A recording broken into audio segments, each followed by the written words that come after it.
We've tried to stay away from tractor drawn and just like old horse-drawn farm equipment. And when we started doing it 12, 15 years ago, we were buying stuff for $1 a piece.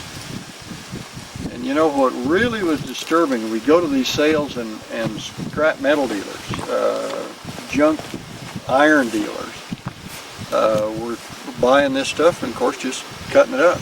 You know, and, somebody that is concerned about history and wants to preserve some of this, we just wanted to not let it all go that way. So we've been gathering it up. We didn't know why the hell it was for, and probably still don't, I guess. But anyway, these are slips and either making roads or making ditches. Those things over there. Some sleighs here. There's a road grader right there. That area right there is all discs or harrows. Maybe we can walk this way and I'll show you.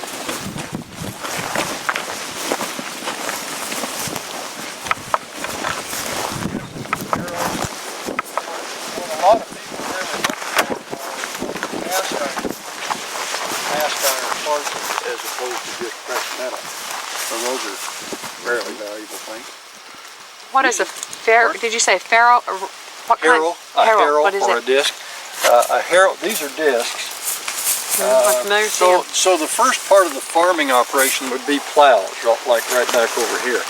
And some of those are verging a little bit on being tractor drawn, but these are walking plows back over here if a guy was doing one furrow at a time. So they would traditionally, before the new modern farming, plowing would be done first, and then a disc would be used next to get it a little flatter, and then finally a harrow would be used next. One of these things back here, or a spring-toothed harrow like that thing right there. Harrowing experience. Spring tooth here, and that breaks it up even finer and gets a smooth seed bed. In today's farming, no-till or minimum-till farming, you're trying to do it with, don't do any plowing, don't do any discing, don't do any harrowing, just drill seed right into the seed bed, which is a lot more environmental friendly, but you got the problem of weeds. And so one of the ironies of no-till and modern farming is that you're doing less disturbance, less plowing, less theoretically wind erosion and water erosion. But how are you going to control weeds? You're going to use chemicals. So so what's the trade-off? Yeah. These are potato planters.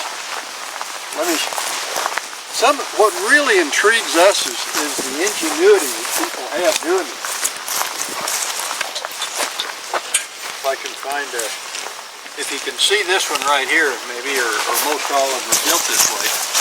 Potato pieces are loaded in the bin here, or little seed potatoes, and they feed down a conveyor belt that comes across there, and they come into this little box right back here that has a bunch of spikes on it.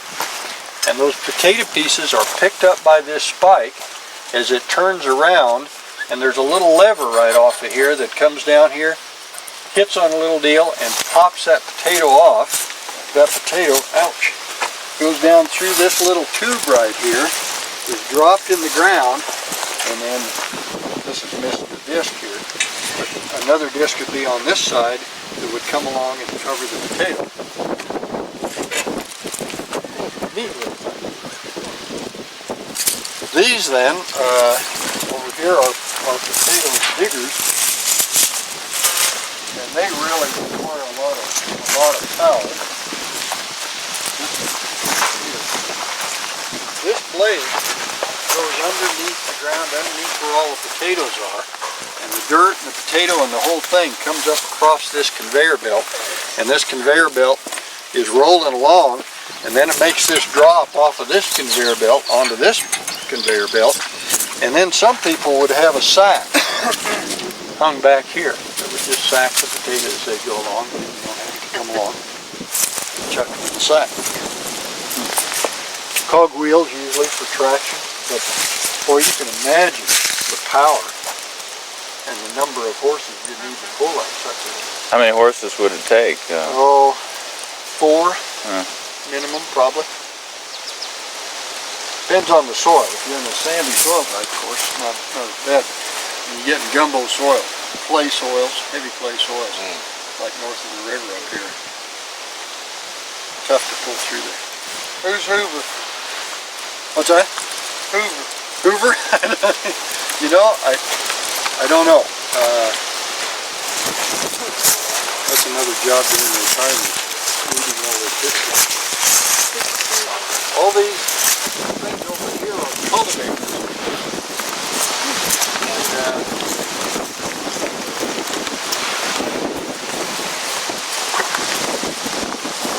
see that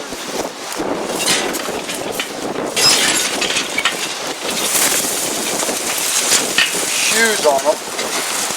Just drop the lever and those shoes are down on the ground, and then that just cultivates between usually corn rows. Probably not wheat, but corn. That's to dig up the weeds between Yeah, them. just to dig them up. Yeah, doing it mechanically rather than using chemicals.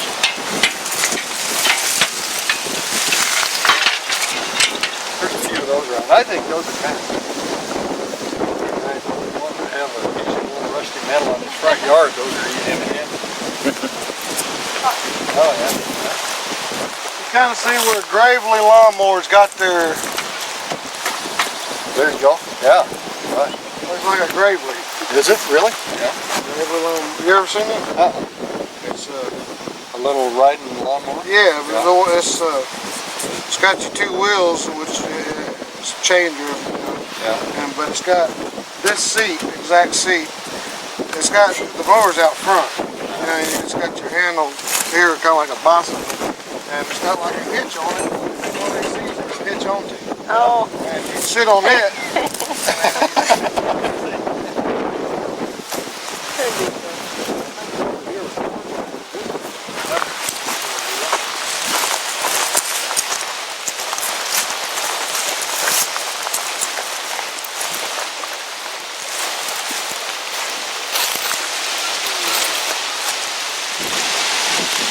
Let me describe it with this one right here.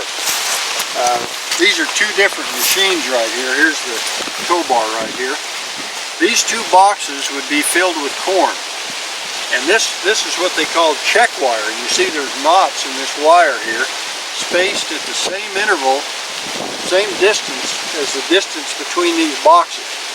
And that wire would be thread through this little pulley, underneath this box, through this stuff, underneath that box, and through that pulley. And one end of it staked out down here at this end of the field, and the other end then down at the other end of the field. And so as you go along, as that wire is, actually the wire's staying steady, the machine's moving, but as the knot goes underneath the box, it trips a little lever and lets a corn seed drop. Huh. And so then, as it gets to the next set of knots, boop, drops another set of corn seed. And so, what you end up with is a corn plant here, corn plant there, corn plant here, a corn plant there. And therefore, before the days of chemicals, in order to control weeds, it all had to be done mechanically. You could use a cultivator and go down the rows and get the weeds this way, go down the other end of the field, and go this way. Because obviously there's weeds in between Right. corn plants. All Right? symmetrical. Ingenious. Yeah.